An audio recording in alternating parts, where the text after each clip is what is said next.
بسم الله الرحمن الرحيم. الرحمن علم القرآن خلق الإنسان علمه البيان. الشمس والقمر بحسبان والنجم والشجر يسجدان. والسماء رفعها ووضع الميزان ألا تطغوا في الميزان وأقيموا الوزن بالقسط ولا تخسروا الميزان.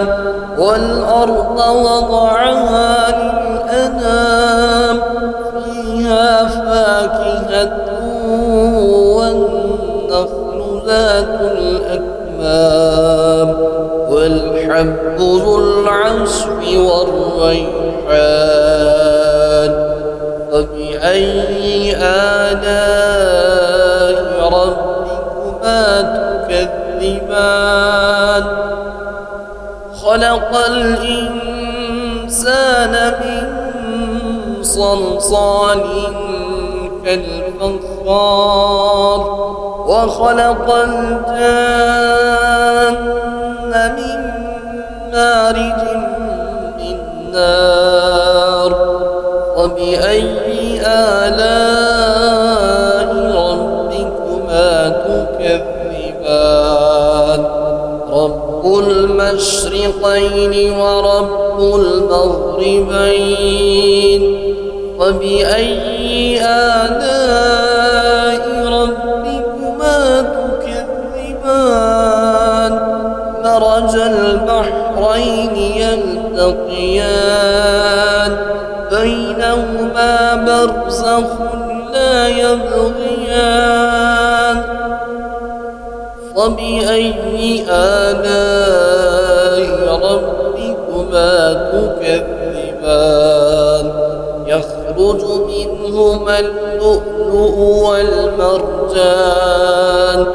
وبأي آلاء ربكما تكذبان؟ وله الجوار المنشآت في البحر كالأعلام. وبأي آلاء ربكما تكذبان؟ كل من عليها فان ويبقى وجه ربك ذو الجلال والإكرام. وبأي آلاء ربكما تكذبان؟ يسأله من في السماوات والأرض كل يوم هو في شأن. وبأي آلاء ربكما تكذبان؟ سنفرغ لكم أيها الثقلان. وبأي آلاء ربكما تكذبان؟ يا معشر الجن والإنس إن استطعتم أن تنفذوا من أقدار السماوات والأرض فانفذوا لا تنفذون إلا بسلطان. فبأي آلاء ربكما تكذبان؟ يرسل عليكما شواظ من نار ونحاس فلا تنتصران. وبأي آلاء ربكما تكذبان؟ فإذا انشق وانشقت السماء فكانت وردة كالدهان فبأي آلاء ربكما تكذبان فيومئذ لا يسأل عن ذنبه إنس ولا جان فبأي آلاء ربكما تكذبان يعرف المجرمون بسيماهم فيؤخذ بالنواسي والأقدام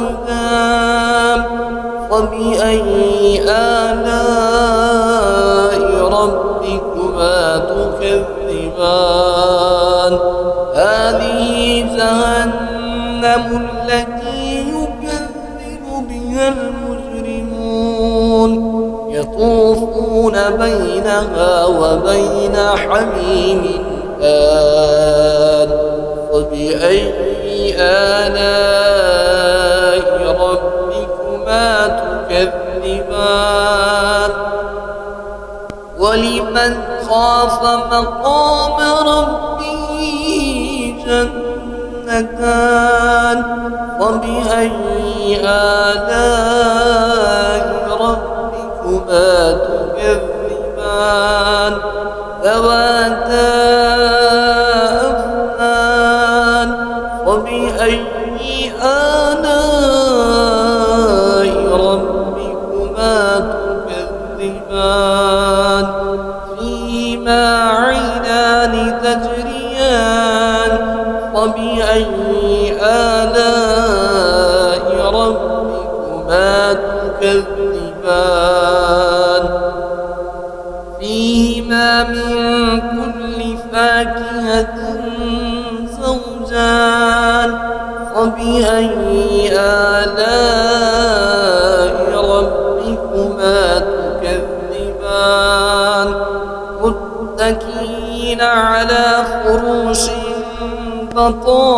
بطائنها من استبرق وجنى الجنتين دان فبأي آلاء ربكما تكذبان فيهن قاصرات الطرف لم يطمثهن إنس قبلهم ولا جان فبأي آلاء ربكما تكذبان كأنهن الياقوت والمرجان فبأي آلاء ربكما تكذبان هل جزاء الإحسان إلا الإحسان فبأي آلاء ربكما تكذبان ومن دونهما جنتان فبأي آلاء ربكما تكذبان مدهامتان فبأي آلاء ربكما تكذبان فيهما عينان نضاختان فبأي آلاء ربكما تكذبان فيهما فاكهة ونخل ورمان فبأي آلاء ربكما تكذبان فيهن خيرات حسان فبأي آلاء ربكما تكذبان حور مقصورات في الخيام فبأي آلاء ربكما تكذبان لم يطمثهن إنس قبلهم ولا جان فبأي آلاء ربكما تكذبان متكئين على رفرف خضر وعبقري حسان فبأي آلاء ربكما تكذبان تبارك اسم ربك ذي الجلال والإكرام